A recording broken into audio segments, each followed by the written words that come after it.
Free fire game খেলতে শুরু করি 2020 সালে। এলাকার ভাই ব্রাদার গুলোকে দেখতাম রাতে এক জায়গায় বসে বসে শুধু চিল্লাচিল্লি করতো।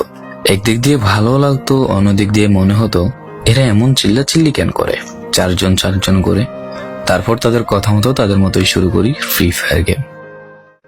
প্রথম দিন গেম খেলে রাত জেগেছি 11টা, যেটা ছিল রাত জেগার প্রথম কারণ এবং প্রথম ভালোবাসা। এলাকার বন্ধুরা মিলে রাত হলেই আড্ডার আসর দিয়ে বসতাম আর শুরু করতাম গেম খেলা। সবাই তখন গেম খেলা নতুন শুরু করি। এত পরিমাণ আনন্দ ছিল গেমটিতে যে বলে বোঝানো সম্ভব না। তখন ভালো কোনো ফোন ছিল না, ল্যাগ করতো, তবুও খেলতাম। আব্বু আম্মুর কি পরিমাণ বকাঝকা খেয়েছি সেটা বলা বাহুল্য। অনেকদিন তো স্কুলও যাইতাম না, বন্ধুরা বসে গেম খেলতাম। কিছু টাকা জুগিয়ে কয়েক মাস পর একটা লেভেল আপ পাস ছিল না, 200 টাকায় বোধ হয় 800 ডায়মন্ড পাওয়া যেত। তো সেখান থেকে 800 ডায়মন্ড থেকে একটা অলগ ক্যারেক্টার নিই। আর সেই অলগ ক্যারেক্টার ছিল তখনকার সময়ের সবচেয়ে দামি ক্যারেক্টার। তখনকার দামি প্লেয়ার মনে হতো নিজেকে। আবার গেমের ভিতর অনেকের সাথে বন্ধুত্ব পর্যন্ত হয়ে গিয়েছিল। গেমের ভিতরে বন্ধুত্ব হলেও বাস্তব ছিল বন্ধুত্বগুলো। তখন ফ্রি ফায়ারে ডু পার্টনার সিস্টেমটা ছিল না, তাই কোনো মেয়ে গেমেও ছিল না। তারপর যখনই মেয়েরা গেমটা শুরু করে তখনই আস্তে আস্তে গেমের আনন্দ নষ্ট হয়ে যায়।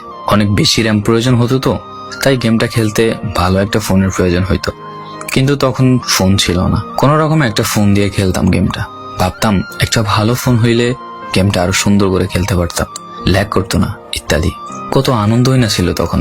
প্রতি সপ্তাহে শুক্রবার বসে সবাই গিল্ডের গ্লোরি ফুল করতাম একটা কাস্টমের জন্য। পরের দিন সবাই মিলে আনন্দ নিয়ে একটা একটা করে কাস্টম খেলতাম। আমার জীবনের প্রথম 3 বছরের ভালোবাসা। কোনো মেয়ের জন্য আমি গেমটাকে কখনো ইগনোর করি নাই। যখন মন খারাপ থাকতো গেমটা খেলতাম একা একা। একটা ভয় পাইলেই তৎক্ষণাৎ মন ভালো হয়ে যাইতো, মুখে সব সময় একটা মৃদু হাসি থাকতো। এখন আমার কাছে গেমটা খেলার মতো অনেক ভালো একটা ফোন আছে, আমার কাছে এখন অনেক ভালো কালেকশন আছে, টপ আপ করার জন্য টাকাও আছে। কিন্তু গেমের ভিতরে থাকা সেসব বন্ধুরা আর নেই, সবাই ব্যস্ত হয়ে গেছে। সবার আইডি গুলো অফলাইন হয়ে গেছে। কেউ 1 মাস 2 মাস পর ঢুকে গেমের ভিতর সবকিছু ব্যাক করে দিয়েছে। এখন যার বেশি টাকা সেই বেশি প্রো, এখন কারো স্কিল দেখা হয় না। ফ্রি ফায়ারের সব ফালতু ইউটিউবারদের দিয়ে ভরে গিয়েছে সব। ওল্ড ইউটিউবার গুলো ফ্রি ফায়ার খেলা ছেড়ে দিয়েছে।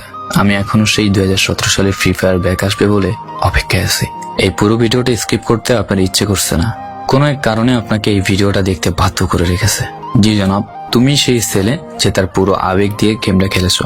তুমি সেই ছেলে যে 2017 সালের ফ্রি ফায়ারের মিউজিক শুনলে কান্না মুখ করে ফেলো।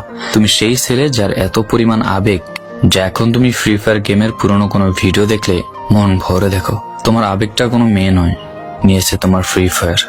I miss you old Free Fire. I miss you old Free Fire friend. I miss you Free Fire. I miss you.